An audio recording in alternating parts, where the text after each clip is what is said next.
Diz assim a palavra do Senhor, Romanos capítulo 6, verso de número 22. Agora, porém, libertados do pecado, transformados em servos de Deus,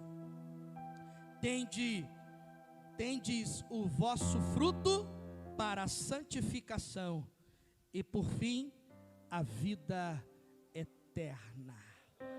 Eu quero repetir esse texto. Agora, porém, libertados do pecado. Só 2 pessoas deram glória. Só 2 pessoas foram libertados do pecado aqui. Sim. Transformados em servos de Deus. Cadê os servos de Deus? Cadê as servas de Deus? Tendes o vosso fruto para a santificação e por fim a vida eterna. Coloca a Bíblia no banco, pega na mão desse crente aí bonito que está do seu lado.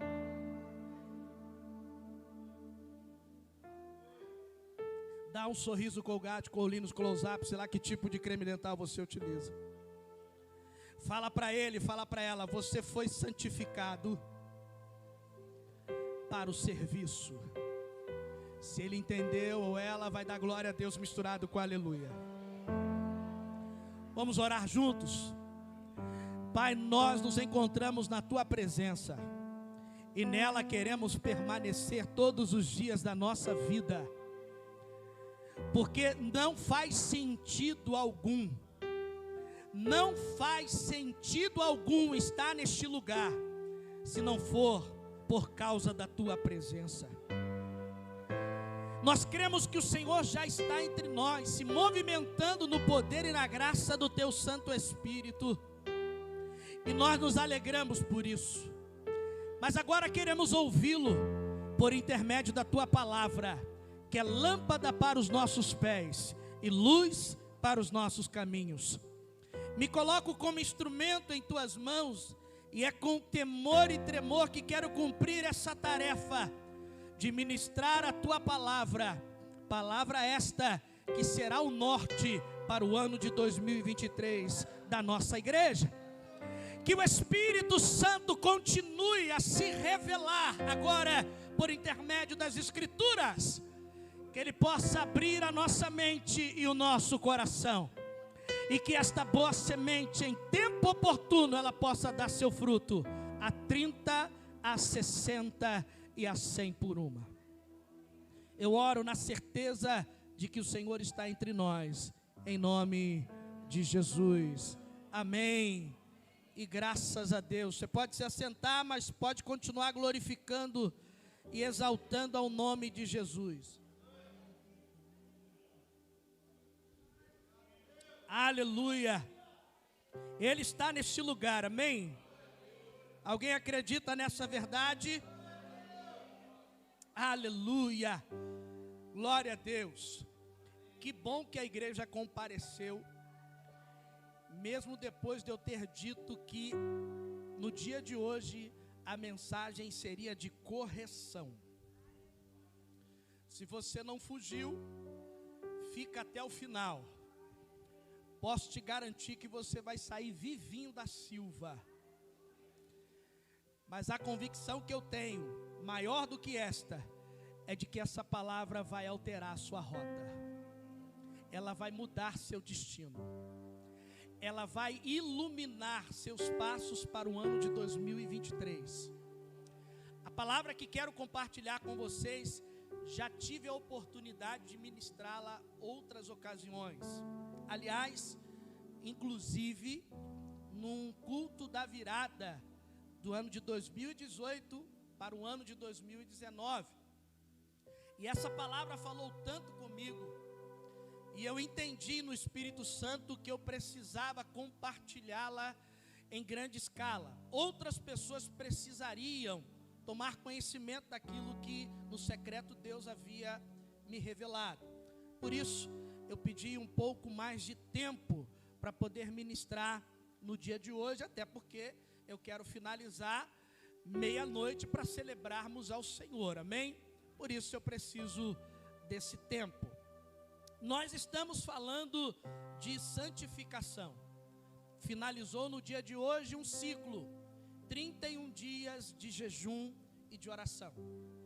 Passamos um período consagrando a nossa vida, entendendo que santificação é preparo para aquilo que Deus manifestará sobre nós. E a Bíblia traz essa informação quando em Josué capítulo 3, verso de número 5 diz: santificai-vos ao Senhor, porque amanhã Ele fará maravilhas no meio de vós. E eu creio que Deus está exatamente fazendo isto, nos amoldando, nos preparando para um grande propósito, e eu já consigo sentir o cheiro dele. Eu acredito sinceramente que o que está por vir é grande, porque eu não acredito que Deus faz obras pequenas. Deus não faz nada segundo a sua proporcionalidade. Eu tenho dito isso aqui: se Deus é grande, suas obras são grandes. Só quem crê num Deus grande, levante a mão e dá glória a Deus aí, misturado com aleluia. O nosso bispo também tem vindo nessa direção, e o tema para o ano de 2023 é o ano do serviço. O texto proposto é este que acabei de ler para vocês, e a ideia desse tempo do ano de 2023 é santificados para servir. Nós entendemos que a santificação, ela promove pelo menos duas coisas em nós. Ela traz pelo menos duas marcas em nós. A primeira é que santificação é um ato de correção de Deus. Deus está corrigindo os nossos passos. Deus está retirando os excessos. Deus está fazendo uma obra de lapidação. Acredito eu que você, assim como eu também, somos uma pedra bruta e precisamos ser lapidados. Assim como Paulo declara na carta que ele escreveu aos Efésios, no capítulo 4, diz que nós estamos num ato de aperfeiçoamento até chegar à estatura de varão perfeito. Então, no primeiro momento, a primeira marca da santificação é estabelecer reparos, corrigir rotas. E segunda marca da santificação é, na medida em que Deus vai fazendo esta obra, Ele vai nos conduzindo a servi-lo em seu reino. Todo aquele que acha que santificação é ser melhor do que o outro se enganou. Todo aquele que arrota muito santidade não entendeu o que significa santificação. Aliás, é sempre bom ressaltar de que santificação é a capacidade que eu tenho de fazer uma autoanálise e buscar ser uma versão melhor de mim mesmo. A santificação não me faz olhar para o outro, a santificação me faz olhar para mim. Quem olha para o outro é arrogante, é presunçoso, é prepotente, é orgulhoso, é vaidoso, é soberbo. Quem anda na santidade trilha o caminho do quebrantamento, do arrependimento, da contrição. Alguém conseguiu entender? Diga glória a Deus. Achar-se melhor do que o outro não é sinônimo de santificação. Santificação é autoavaliação constante, todos os dias. Por isso que o povo de Deus é chamado a viver uma vida em santificação. E eu quero falar um pouco sobre isso. Eu quero trazer luz um pouco sobre essa questão. Mas eu quero usar como exemplo um homem chamado Pedro. Quem aqui já ouviu falar sobre o apóstolo Pedro? Chover no molhado, né? Você conhece. Mas eu quero falar sobre 5 momentos específicos. Claro que houveram mais, mas 5 momentos na vida do apóstolo Pedro em que ele foi corrigido pelo Senhor. E essa correção era um preparo de Yeshua na vida do apóstolo para que ele pudesse ser um grande pescador de almas. O tema dessa mensagem no dia de hoje é, guarda isso no seu coração, corrigindo a rota para uma pesca maravilhosa. Quem acredita que o ano de 2023 a gente vai jogar o murinete fora e vai pescar de rede? Quem acredita nisso? Se você acredita nisso, pode acreditar também que Deus já começou a dilatar a tenda para alcançar essa multidão que está por vir. E eu tenho profetizado, aproveita, levanta a mão aí e recebe, de que Porto Real vai declarar que só o Senhor é Deus, que só Deus é o Senhor. Aleluia. Eu quero falar sobre 5 correções relevantes que determinaram um ministério frutífero na vida de Pedro. E a primeira coisa que eu quero destacar como um ato introdutório é usar um exemplo que sempre que eu falo acerca de santificação, eu gosto de trazer à tona. Quem aqui tem carro, levante uma das suas mãos. Quem aqui em algum momento já levou o seu carro para ser alinhado? Quantos aqui já fizeram isso? Bom, para quem conhece um pouco, não precisa ser necessariamente perito no assunto, mas sabe que um carro desalinhado traz consequências maléficas, não apenas para o veículo em si, mas principalmente para o condutor. Tendo em vista que, tendo algo errado, isso pode colocar em risco a integridade, a vida daquele que está conduzindo, ou aquela que está conduzindo. E o alinhamento, ele tem uma missão muito interessante. E qual é? Resumidamente, corrigir o carro para que ele possa ser utilizado de forma padrão. Na medida em que você alinha o carro, você traz consigo algumas consequências positivas. Para quem já fez isso, vai lembrar de que na maioria das vezes esse processo é feito com alinhamento, balanceamento e, em vários momentos, cambagem. Confere, quem tem carro aí sabe que é mais ou menos assim. E quando isto ocorre, até mesmo para quem vai dirigir, sente uma grande diferença.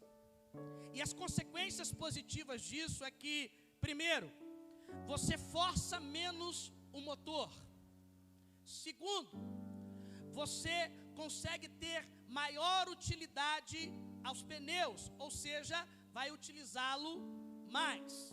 E terceiro, vai trazer, inclusive, economia no combustível.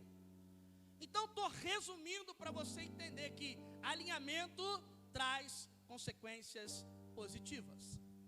Se Deus está te alinhando, é porque tem algo bom chegando para você. Então, antes de praguejar, antes de declarar alguma palavra do tipo, eu joguei pedra na cruz, eu estou comendo pão que o diabo amassou. Infelizmente eu já ouvi crente falar isso, mas eu repreendo isso na sua vida em nome de Jesus, porque quem te alimenta não é o pão que o diabo amassou, é o pão da vida que desceu do céu. Correção faz parte, irmãos, e Deus está nos corrigindo a todo instante.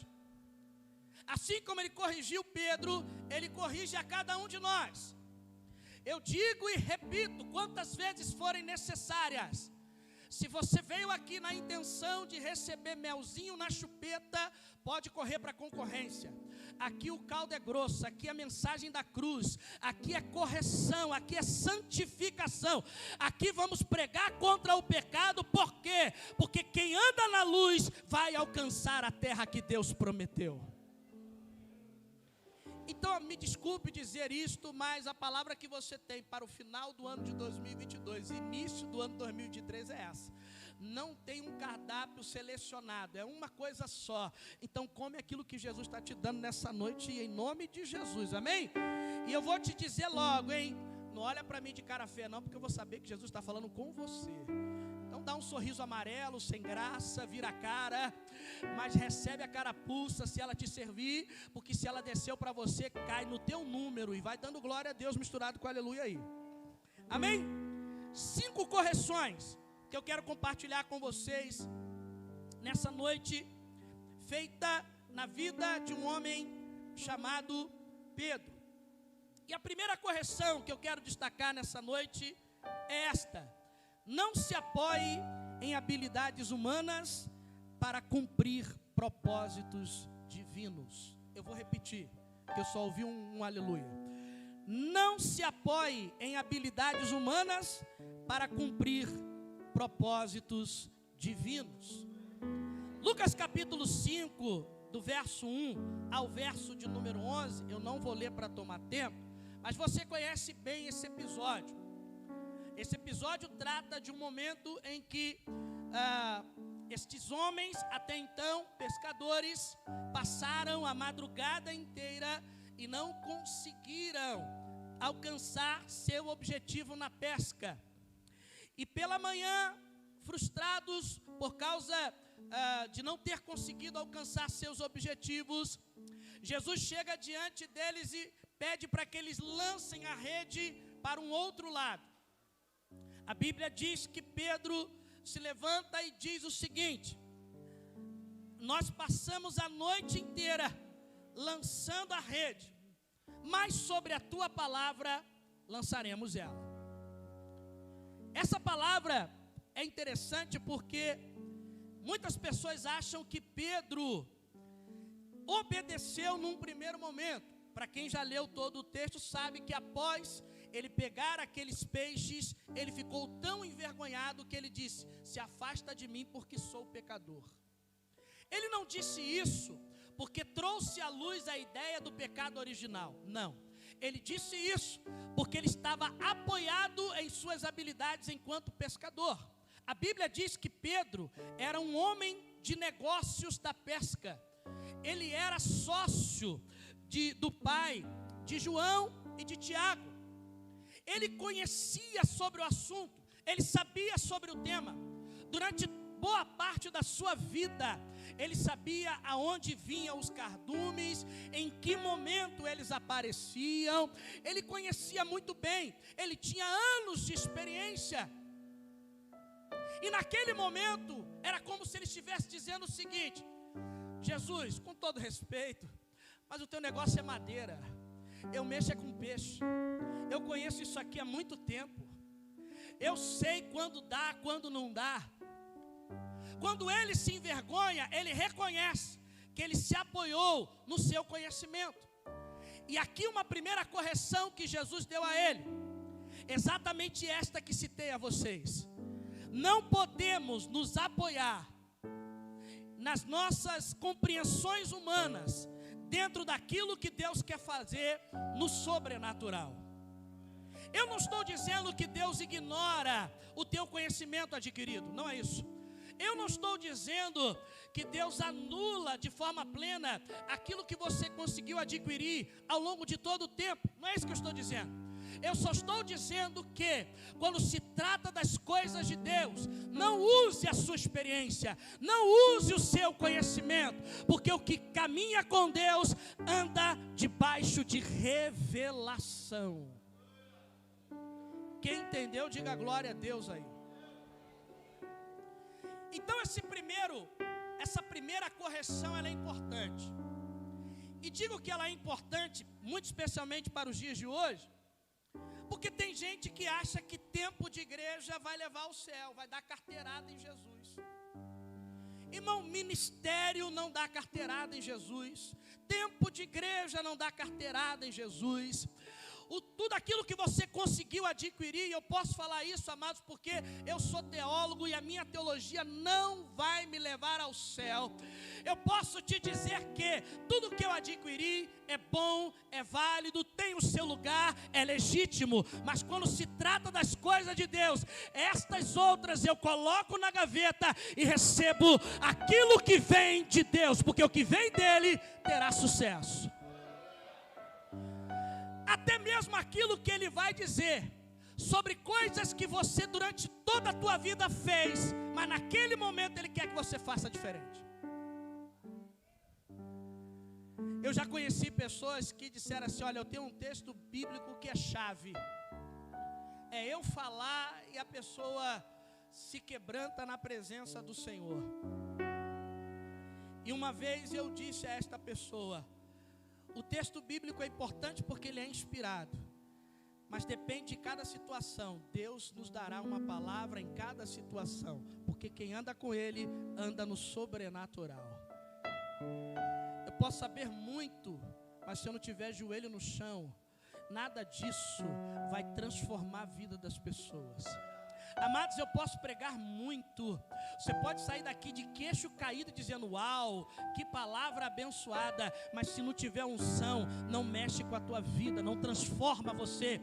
O que transforma é o poder do Espírito. É claro que uma palavra revelada tem Espírito nela, mas o meu conhecimento não muda você. Pode mexer com a tua cabeça, mas não transforma seu coração. O que transforma é a unção de Deus, é a revelação de Deus, é o sobrenatural de Deus. Quando Jesus disse para Pedro, joga do outro lado, meu filho. E Pedro disse, mas eu lancei a rede a noite inteira.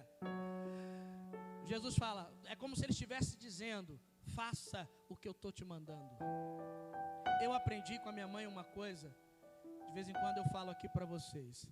Manda quem pode e obedece quem tem juízo. Se Jesus é Senhor, Ele manda. Se você e eu somos servos, obedecemos. Posso ouvir um glória a Deus aí? Aleluia! Essa é a primeira correção que eu quero compartilhar com vocês. Uma lição importante que Jesus deu na vida do apóstolo Pedro. E eu quero destacar aqui pelo menos alguns versículos complementares para te ajudar nesse entendimento. 3 versículos, Provérbios capítulo 23, verso 12, diz assim: aplica o teu coração à instrução e os teus ouvidos às palavras de conhecimento.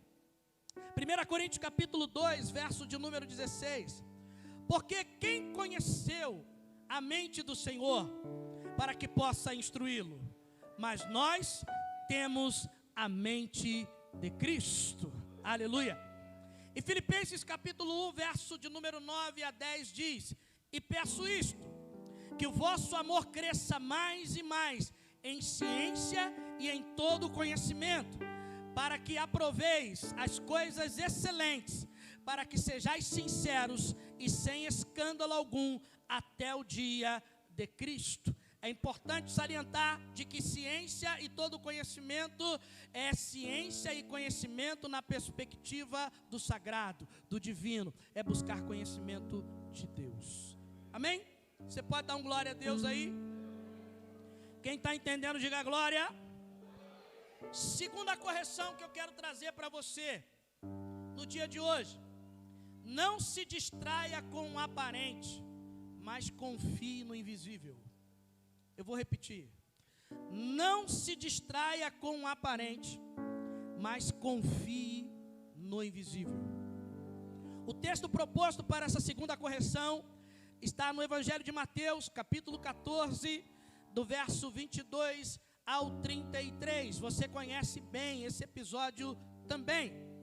Ele fala de um momento em que os discípulos estavam no barco e Jesus vinha em contrapartida caminhando por cima das águas. Quem lembra desse episódio aqui? A Bíblia diz que uma grande tempestade acometeu aquele barco e os discípulos que ali se encontravam estavam temerosos, aflitos, porque imaginavam de que o barco iria naufragar. E a Bíblia vai ressaltar que em algum momento Jesus se apresenta. Alguns deles acharam que era fantasma, mas depois eles conseguiram identificar: é o mestre. Pedro, talvez sem pensar, acredito eu, ele disse: mestre, se é o Senhor mesmo, me permita que eu vá ao seu encontro. A Bíblia diz que Jesus disse: vem, Pedro. E aí Pedro faz algo que vai além da lei da física. Ele coloca o pé na água e sente que a água ficou sólida. Ele conseguiu firmar seus pés. E a Bíblia vai dizer que ele continuou a caminhar, deu alguns passos. E enquanto ele estava olhando para o mestre, ele conseguia dar seus passos. Mas após um momento, ele deixou de olhar para Jesus e percebeu aquela tempestade. E a Bíblia vai dizer que naquele momento ele começa a se afundar. Para resumir, Jesus chega diante dele, mediante o socorro que ele pediu, estende a sua mão e diz: homem de pequena fé. Essa narrativa traz uma lição incrível, porque a grande verdade é que em todo momento a chuva, o vento estava acontecendo. Só que quando Pedro estava olhando para Jesus, ele não afundou. Depois que ele deixou de olhar para Jesus, ele começou a afundar. Você sabe disso, é chover no molhado. Mas o que eu quero trazer à luz aqui, nessa segunda correção, é que muitas vezes você e eu, enquanto crentes, deixamos de olhar para Cristo e olhamos para as circunstâncias que sempre existiram, que sempre estiveram ali.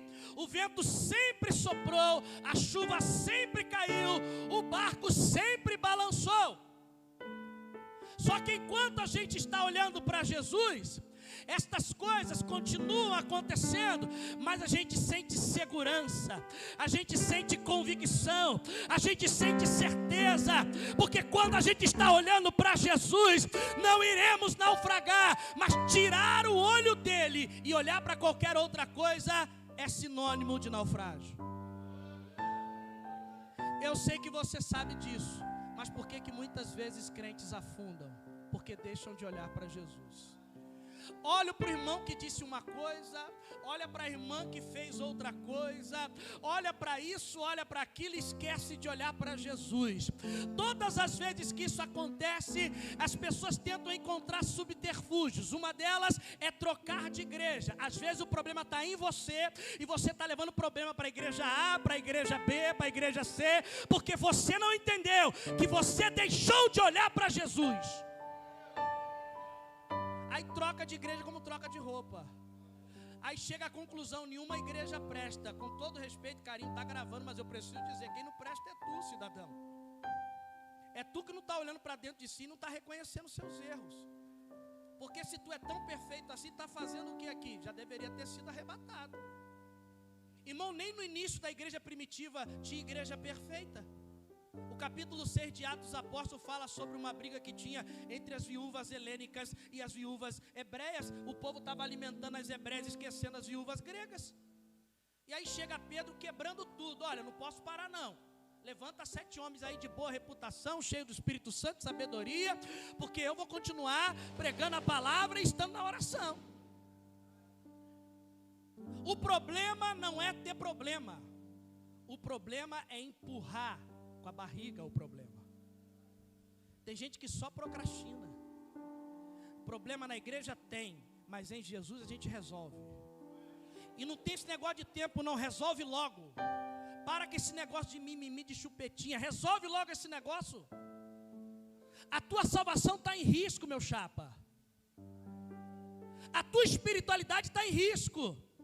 Até quando você vai permitir que essas células estranhas permaneçam dentro do seu corpo? Resolve logo isso, olha para Jesus, segue para frente, vai adiante. Sabe o que o apóstolo Paulo disse em Filipenses capítulo 3, verso 13 e 14? Deixando as coisas que para trás ficam, prossigo para aquelas que estão diante de mim, prossigo para o alvo, pelo prêmio da soberana vocação de Deus que está em Cristo Jesus, nosso Senhor. Crente olha para frente, crente olha para Jesus, e o alvo é Ele. Cadê os crentes dessa igreja, pelo amor de Deus? Dá um glória a Deus aí, gente. Oh meu Deus do céu. Dá uma olhada para o lado e vê se ele está com uma cara de sem graça ou está dando glória a Deus. Oh Jesus. Vê se ele está com um sorriso amarelo. Me pegou. Oh meu Deus do céu. Ai meu Pai eterno. Irmãos, não se distraia com o aparente, mas confie no invisível. Ora, a fé é o firme fundamento das coisas que se esperam e a convicção das coisas que não se veem. Para com esse negócio. Irmão, pensa num negócio terrível de final de ano. É crente que faz mandinga. Ô pastor, que loucura é essa? Crente que faz mandinga. É o conhecido como crente simpatia. Mas não é simpatia por ser simpático, não quer fazer simpatia achando que as coisas vão mudar em 2023 com a cabeça de 2022. Pastor, e aqui, amado, deixa eu avisar antes, para ninguém achar que o pastor está jogando direta não, tá? Eu só vou usar como exemplo, amém? Amém? Posso ouvir um glória a Deus aí? Amém? Amém? O pastor está usando como exemplo. Aí eu vou usar amarelo para atrair ouro. Sangue de Jesus tem poder. Ai, meu... Eu vou vestir branco para trazer paz. É guerra o ano inteiro. É brigando em casa o ano inteiro. É jogando panela voando o ano inteiro. É frigideira voando o ano inteiro. Quer vestir branco para o ano seguinte ter paz. Ah, me ajuda aí, gente. Me ajuda aí. Vou vestir, e com todo respeito quem estiver usando branco, não estou falando para você não. Pelo amor de Deus, irmão. Entenda que é um exemplo. Amém, irmão? Amém? Eu poderia usar vermelho, roxo, azul, enfim, eu poderia usar qualquer outro, tá? Jeans, eu poderia usar qualquer outro. É que eu estou usando os mais clássicos, ok? Geralmente não são esses que são os mais clássicos. Quem está aí ancorado, para não dizer encalhado, aí fala, vou usar vermelho para... Ai, Pai eterno, me ajuda aí, Jesus. Você é crente simpatia, irmão. Aqui... Oh, meu Deus do céu. Ai, Jesus. Irmão, sabe o que muda a tua vida? É Jesus. Tu pode jogar arruda na orelha, tu pode jogar sal grosso no corpo, tu pode fazer o que for, isso não muda nada, tu só vai ficar temperado. Jesus é que muda a tua história. Isso se o teu coração estiver aberto para isso. Doeu aí ou ainda está dando para dar glória a Deus ainda? Não se distraia com o aparente, mas confie no invisível. Aleluia. Preste atenção nisso aqui, amados. O foco é importante. Olhar para Jesus no momento de aflição e não permanecer com o olhar fixo nele é a garantia de naufrágio, como eu disse para vocês. E Paulo faz essa afirmação de Filipenses capítulo 3, verso 13 e 14, exatamente para nos fazer entender que a gente tem que olhar para frente. Vira para esse crente bonito que está do seu lado, já está com um sorriso amarelo desde quando começou a palavra. Fala para ele assim, olha para frente. Fala para ele, fala para ela, teu alvo é Cristo, aleluia. Aleluia, ele vai dar um glória a Deus agora, ele vai dar um glória a Deus. Aleluia.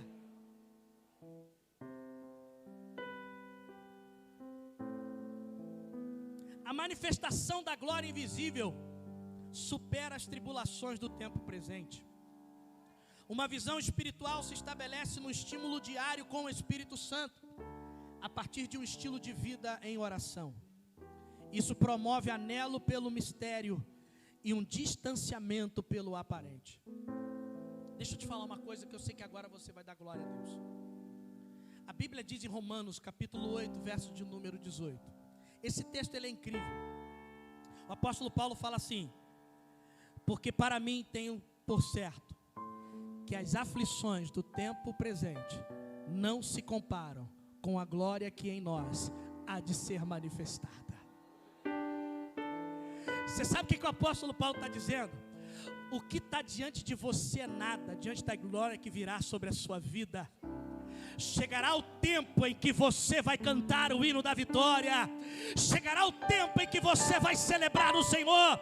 Chegará o tempo em que você vai dar o seu culto de ação de graça. Mas enquanto isso não acontece, não se sujeite àquilo que está aparente, mas creia no invisível. Quer uma dica? Estimule a sua fé usando textos bíblicos. Vou te dar um deles. Salmo 46, é ótimo para isso. Deus é o meu refúgio, é a minha fortaleza, é socorro bem presente no dia da tribulação. Salmo 91, verso 1, tu gosta, né? Aquele que habita no esconderijo do Altíssimo, a sombra do Onipotente descansará. Salmo 50, verso de número 15, clama a mim, e eu te responderei, e tu me glorificarás.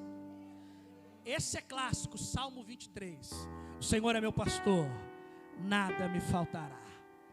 Ele me faz repousar em pastos verdejantes, guia-me mansamente às águas de descanso, refrigera a minha alma, por amor do seu nome, guia-me pela vereda da sua justiça. Ainda que eu andasse pelo vale da sombra da morte, não temerei mal algum, porque tu estás comigo. A tua vara e o teu cajado me consolam. Prepara perante mim uma mesa na presença dos meus inimigos.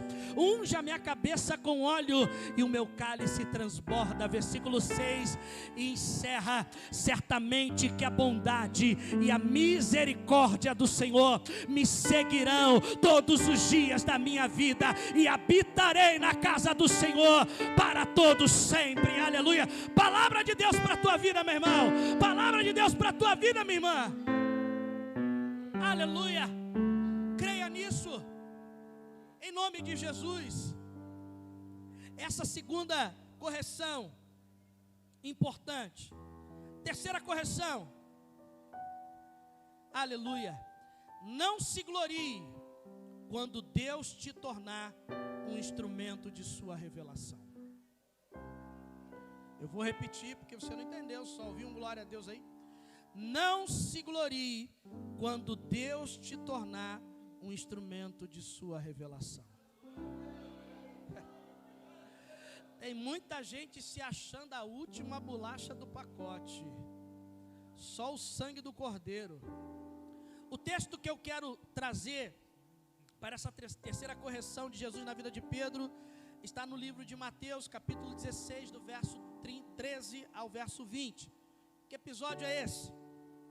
Momento em que Jesus chega diante dos seus discípulos e pergunta: o que as pessoas dizem a meu respeito? Um deles, tomando a palavra, disse: mestre, uns dizem que tu és João Batista, outros dizem que tu és Jeremias, outros dizem que tu és Elias ou algum dos profetas. Jesus aperta e diz: e vocês? O que vocês dizem a meu respeito? Pedro toma a palavra e diz: tu és o Cristo, o Filho do Deus vivo.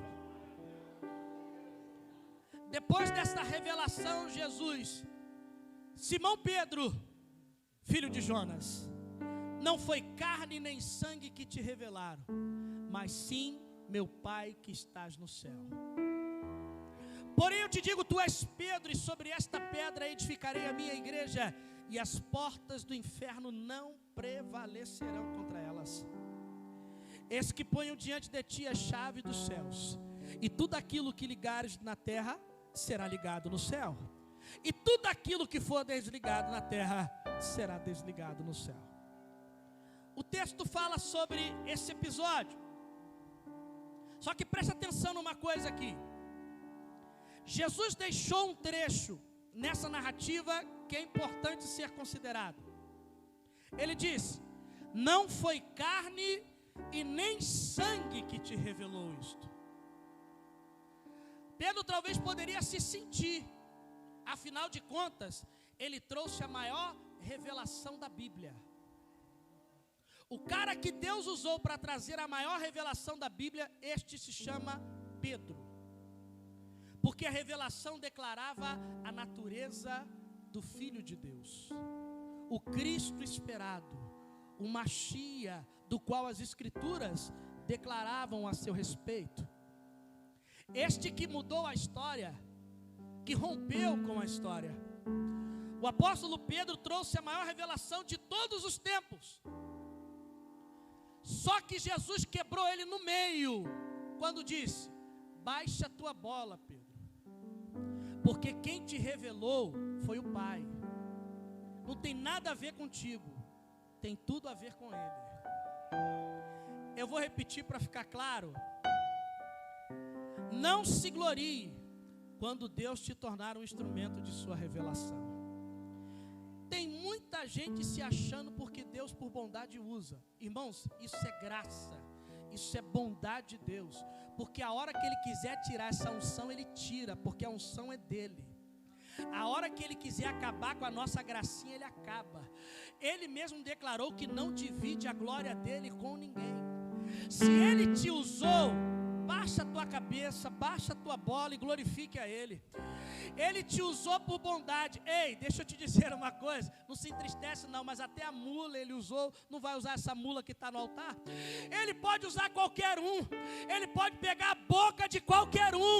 Isso não significa que sou mais ou menos. Isso significa que a graça dEle me alcançou. Por bondade Ele me torna coparticipante da sua obra. Não tem nada a ver comigo, tem tudo a ver com Ele, irmãos. Se um demônio for expulso por você ter sido usado por Deus, glorifique a Ele. Não se sente não. Tem gente que só dá glória quando está com o microfone na mão. Tem gente que só dá glória quando tem oportunidade. Tem gente que só é crente quando está na frente. Se eu não for líder, saio da igreja. A porta da rua é serventia da casa. Aqui a gente quer servo. Se quiser ser líder, Deus vai levantar. E quando Ele faz, ninguém impede. Agora Deus está querendo servos como eu e você. Já disse que no céu não dá carteirada. Eu estou orando para estar junto com você lá na eternidade. Porque uma hora vai prestar conta e a minha credencial não vai comprar o meu barulho não, irmão. Aliás, quando Jesus olha para cá, Ele só olha a ovelha. Porque o sumo pastor é Ele. Amém, irmãos? Está claro aí? Está claro aí? Se Jesus te usou, dá glória a Deus. Se Ele não te usou, continue glorificando a Deus. Creia que isso tudo é graça, é bondade dEle para a sua vida. Por isso que Jesus quebrou Pedro no meio. Para quem conhece a história sabe que minutos depois, o mesmo Pedrão, usado pelo Espírito Santo, foi o mesmo Pedrão deixando Satanás entrar na vida dele. Jesus começa a revelar aquilo que estava por vir. É necessário que o Filho do Homem vá a Jerusalém e lá seja morto, humilhado por seus salteadores. Ele inclusive dá início dizendo: aquele que quiser vir após mim, negue-se a si mesmo, tome a cada dia a sua cruz e siga-me. Depois de tudo isso, quando Jesus disse que era necessário ele ir para Jerusalém, porque a morte lhe esperava, o mesmo Pedro toma a palavra: não, Senhor, para com esse negócio. Se fosse nos dias de hoje, seria assim: pegou para tu, pegou para mim. Eu compro o teu barulho, pode deixar comigo. Você conhece alguém que fala assim, no momento que aperta é o primeiro a correr? Conhece gente assim? Pedro é um cara desse. Você sabe o que Jesus disse? Para trás de mim, Satanás, pois tu não cogita das coisas de Deus e sim das dos homens. O mesmo Pedro usado pelo Espírito Santo para trazer a maior revelação é o mesmo usado por Satanás. Sabe o que é isso? Se sente não, abre margem para o inimigo. Quando Paulo fala não deis lugar ao diabo, ele está dizendo exatamente isso. Não deixe que o inimigo faça parte da tua vida. Irmãos, tem muita gente que não está adulterando, que não está fornicando, mas está caindo na arrogância. Tem muita gente que não está caindo nesses que nós colocamos num bloco de pecados carnais, e estão pecando de outras formas, humilhando pessoas, sendo arrogantes. Isso também vai levar muita gente para o inferno. Tem muita gente com muito conhecimento, mas longe de Deus. Os seus lábios me louvam, mas o seu coração está diante de mim. Jesus falou isso. Infelizmente nós encontramos muitas pessoas arrogantes. E aí eu quero dar um dado importante aqui para você. A origem da palavra arrogante, vou usar um latim aqui só para sair do grego e do hebraico. Agora eu vou usar o latim. Vem do latim adrogare, que significa para exigir. Essa é a tradução. Ou seja, é utilizada para definir a personalidade de uma pessoa que se julga no direito de ter um reconhecimento no mundo. No entanto, não merece esse direito. Não merece ser reconhecido. Você conhece alguém assim? Eu acredito que sim. Espero que você não esteja inserido nisso. Na perspectiva bíblica, os arrogantes trazem glória para si.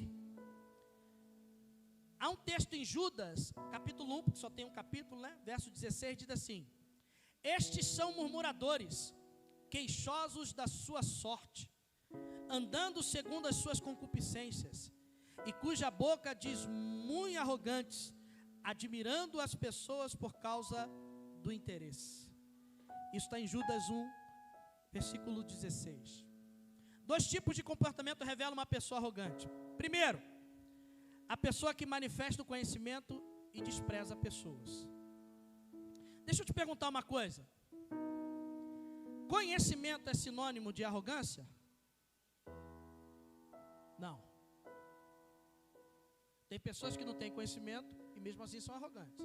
Minha avó dizia uma coisa interessantíssima. Ela falava assim: tem pobre que é besta. Alguém já ouviu essa expressão? O que ela queria dizer com isso? Tem gente que já não tem nada e se sente. Imagina quando tiver. Sangue de Jesus tem poder. Aqui, o poder não corrompe ninguém, só revela o que estava por dentro. O poder me corrompeu, mentira, ele só trouxe luz do que já existia dentro de você. Irmão, quem fura fila, quando for deputado vai roubar. Se não consegue ser fiel no pouco, vai ser fiel no muito. Tem muita gente falando de político A ou B, eu não estou dizendo que a gente não deva falar, mas faz coisas que são semelhantes. E se tivesse no mesmo lugar, estaria fazendo a mesma coisa. Se não consegue ser honesto na fila. Irmãos, aqui, deixa eu falar uma coisa, desceu, lembrei agora. Uma vez eu estava na fila, hoje não mais, né, gente? Hoje a gente tem a internet aí, tem os aplicativos que nos ajudam a não ir no banco. Mas quando não tinha isso, estou eu na fila da lotérica. Irmão, pensa naquela fila quilométrica, aquela que tu sua frio, só de chegar, tu fala: meu Deus, não vou sair daqui. Alguém já enfrentou uma fila assim? Meu Deus do céu, era gente para receber, era gente para pagar, só o sangue do Cordeiro. Irmãos, eu estou um tempão na fila esperando. Quando eu estou me aproximando, vem um irmãozinho, eu conhecia, não era da igreja que eu congregava, nunca falou comigo, nunca me deu a paz do Senhor, mas na fila queria me abraçar. Varão é de Deus. Oh, começou até a sapatear. Falei: Jesus, varão, tu aqui na fila de Deus, estou apressado demais, eu estou com um negócio para fazer, não tem como você pagar esse negócio para mim não? Irmão, sem exagero, sem mentira, sabe o que eu falei para ele? Tem não, varão. Eu estou um tempão nessa fila aqui, eu não vou pagar a tua conta. Ele falou: pô, mas eu estou com pressa. Eu falei: se você está com pressa, você teria que ter vindo antes. Que você está com pressa, você tem que resolver o seu problema antes. Desse jeito, irmãos, e não é mentira o que eu estou falando, é verdade. Ele saiu muito aborrecido, acho que ele fez até uma oração. Pega ele, Jesus. Você sabe por que eu não fiz isso, irmão? Porque eu estaria alimentando o erro dele. Agora me diz uma coisa: um cara que não se presta a algo que é mínimo, vai ser fiel no muito? A Bíblia diz que você só é colocado no muito se você é fiel no pouco. Quem é infiel no pouco, irmão, vai ser infiel no muito. Essa é a grande verdade. E tem muita gente caindo nisso, infelizmente. E um outro aspecto importante de quem às vezes manifesta arrogância, manifesta falta de conhecimento e continua menosprezando. Tem gente que tem conhecimento e menospreza. Tem gente que não tem e continua menosprezando. Eu vou encurtar aqui, irmão, porque a hora já está indo embora. Meu Deus do céu. Ô meu pai. Deixa eu te perguntar uma coisa. Quem já viu aqui Grey's Anatomy? Levante uma das suas mãos. Tem alguém que nunca viu isso? Nunca viu? Já ouviu Grey's Anatomy? Já ouviram? É uma série, pessoas que trabalham no hospital. Alguém já ouviu? Já? Deixa eu perguntar uma coisa. Quem vê Grey's Anatomy pode ser considerado um médico? Enfermeiro? Tem muita gente também que acha que é médico, é enfermeiro, mas nunca passou pelo estudo e acha que é alguma coisa. Sabe o que eu quero dizer com isso? Coloque-se no seu lugar. Não tem nada de errado de você ser humilde e reconhecer que você não sabe certas coisas. Existem coisas que eu não sei, irmãos. E se você me perguntar, eu vou dizer, não sei. Porque o pastor também não tem a obrigação de saber de tudo, irmão. Assim como você não. A gente precisa entender que aquilo que nos foi dado tem um intuito. E qual é? Servir. Se eu ainda não tenho, não se iluda. Continue caminhando. Mas aquilo que Deus te deu, faça para servir. Amém? Eu quero avançar, irmãos. Em nome de Jesus. Quarta correção. Não embarque no ministério se o seu caráter não foi totalmente forjado. Deu ruim aí para dar glória? Não embarque no ministério se o seu caráter não foi totalmente forjado. O texto que eu quero trazer aqui numa correção de Jesus na vida de Pedro, Mateus capítulo 26, verso de número 26 a 35. Resumidamente, é o texto em que Pedro nega a Jesus 3 vezes. E ele insiste: não, mestre, se pegar para tu, pega para mim. Se fosse nos dias de hoje, Jesus falaria: você foi ungido com óleo de peroba, seu cara de pau. Porque antes que o galo cante, tu me negarás 3 vezes. O texto continua dizendo que ele disse: eu jamais te negarei. E quem conhece a história sabe que Pedro infelizmente negou ao Senhor. O que isso nos ensina?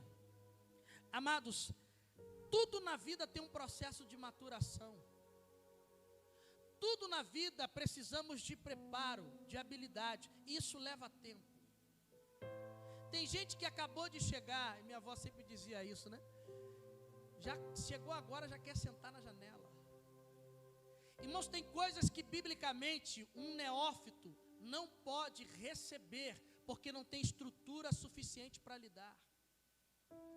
Tem gente que começa na igreja, sobe ao monte, sobe servo, já desce ungido pastor. Você conhece gente assim? E eu não estou dizendo que Deus não chama, irmãos. Eu creio num Deus que chama. Mas o mesmo Deus que chama nos conduz a um preparo. Davi foi ungido com 16, 17 anos, mas só tomou posse do trono aos 30 anos de idade. Isso tem que ensinar alguma coisa, irmãos. Eu ouvi esses dias o pastor Luciano Subirá falando sobre isso, falando sobre o ministério de Jesus. Aos 12 anos ele estava dando show de aula aos sábios de sua época, mas só começou seu ministério aos 30. Sabe o que isso significa para nós? Se você tem um chamado de Deus, glória a Deus por isso, mas você precisa ser preparado para isso.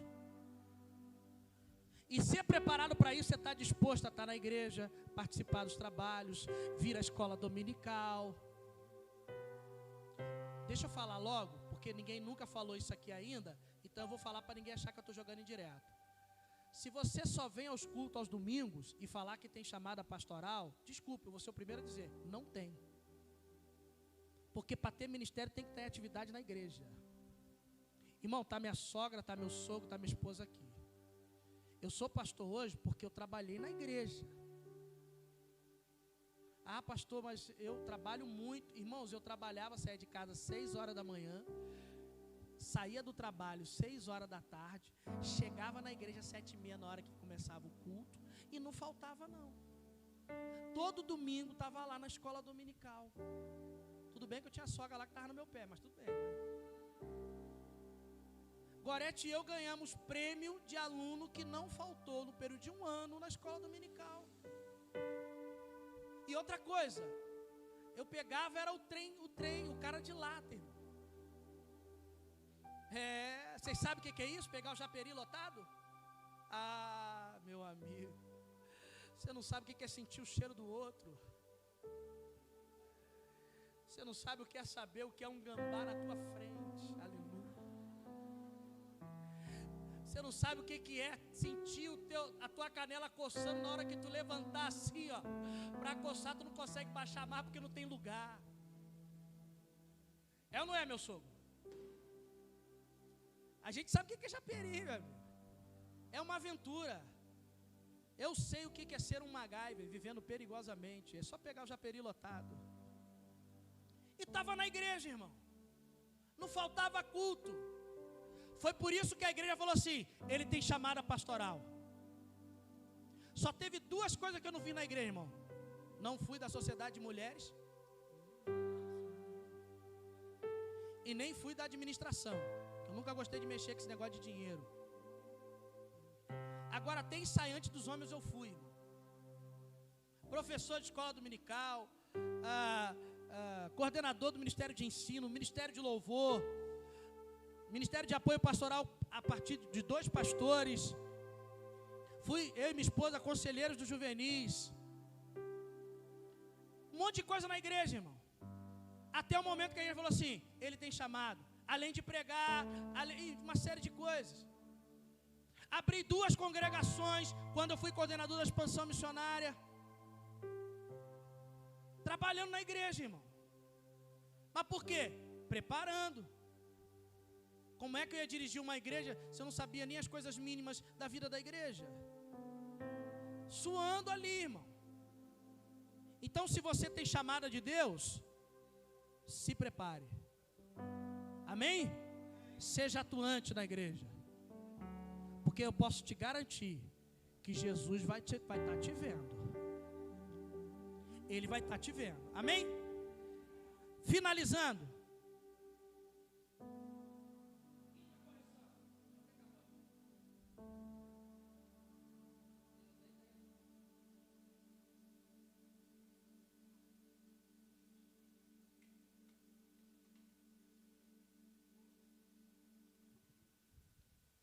Aleluia. Quinta correção: não saia do caminho da obediência. Vou repetir: não saia do caminho da obediência. O texto que eu quero trazer para vocês, João capítulo 21, verso 15 a 17. Resumidamente, é o momento em que Jesus chama Pedro num canto, depois de ressurreto, chega para ele e diz: Pedro, tu me amas? O que Pedro responde? Sim, Senhor, eu te amo. Então apacenta os meus cordeiros. Mais uma vez: Pedro, tu me amas? Ele responde: sim, Senhor, tu sabes que eu te amo. Na terceira vez, Jesus diz: Pedro, tu me amas? A Bíblia diz que Pedro chora. Ele diz: Senhor, tu sabes de todas as coisas, tu sabes que eu te amo. E ele então diz: apacenta as minhas ovelhas. Provavelmente você já ouviu falar sobre isso aqui, não vou repetir. Mas Jesus usa 2 verbos aqui. O verbo agapau, que é da onde vem o ágape, e o filéu. Esses 2 verbos têm a tradução de amor. A diferença é que o ágape é o amor incondicional, sacrificial. Quando Jesus faz a primeira pergunta, ele diz: Pedro, tu me ama no amor sacrificial? Pedro responde: Senhor, eu te amo no amor filéu. Amor filéu é um amor condicional, é um amor que é falível. Então a resposta que Pedro deu não foi a resposta que Jesus queria ouvir. E por 2 vezes Jesus fez isso. Na terceira, Jesus baixou o padrão. Jesus disse: Pedro, tu me amas no filéu, no amor condicional. E aí Pedro chora. Por quê? Porque Pedro se depara que ele não conseguia amar nem no ágape nem no filéu. E mesmo assim Jesus falou: apacenta as minhas ovelhas. Você sabe qual é a maior expressão de amor a Deus? É a obediência a Ele. Ele não vai exigir aquilo que eu e você não podemos oferecer, mas Ele espera de nós aquilo que nós podemos dar. Jesus chegou para ele, acalentou o coração, dizendo: Pedro, eu sei que você não me ama desse jeito. Aliás, eu sei até que você não me ama do jeito que você disse que me amava. Mas mesmo assim eu te escolhi, Pedro. A única coisa que eu quero de você, seja obediente. A Bíblia diz em Deuteronômio capítulo 28, verso 1: se tão somente atentares para a voz do teu Deus e obedecer, todas essas coisas virão sobre vós. E aí ali tem uma galeria de muitas coisas que eu não vou citar para tomar tempo. Mas uma das coisas que Deus espera de nós, e foi uma correção que Ele fez na vida do apóstolo Pedro, é: seja obediente. Nunca saia do caminho da obediência. A conclusão que eu quero trazer para vocês no dia de hoje é de que essas 5 correções foram importantíssimas para amoldar a vida do apóstolo Pedro para se tornar aquilo que ele foi um dia. A Bíblia diz que depois da descida do Espírito Santo em Atos capítulo 2, você conhece bem, que no dia de Pentecostes todos estavam reunidos ali.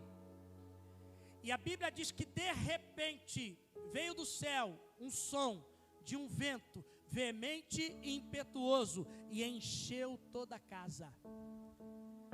E todos começaram a falar em línguas repartidas como que de fogo. Aleluia. Dando sequência no texto para resumir, depois que o Espírito Santo desceu, aqueles que estavam reclusos no cenáculo foram para fora. E a Bíblia diz que alguns olharam e disseram: eles estão bêbados. Era 9 horas da manhã. Pedro toma a palavra e diz: não estamos bêbados. O que acontece aqui foi aquilo predito pelo profeta Joel. Está no capítulo 2, a partir do verso de número 28. E há de vir que nos últimos dias derramarei do meu espírito sobre toda a carne. Os vossos filhos e as vossas filhas profetizarão. Os vossos jovens terão visões e os vossos velhos terão sonhos. Pedro então começa a pregar um lindo sermão. E no verso de número 37 do capítulo 2 de Atos dos Apóstolos, alguém toma a palavra e diz: que faremos, varões galileus, diante dessas coisas?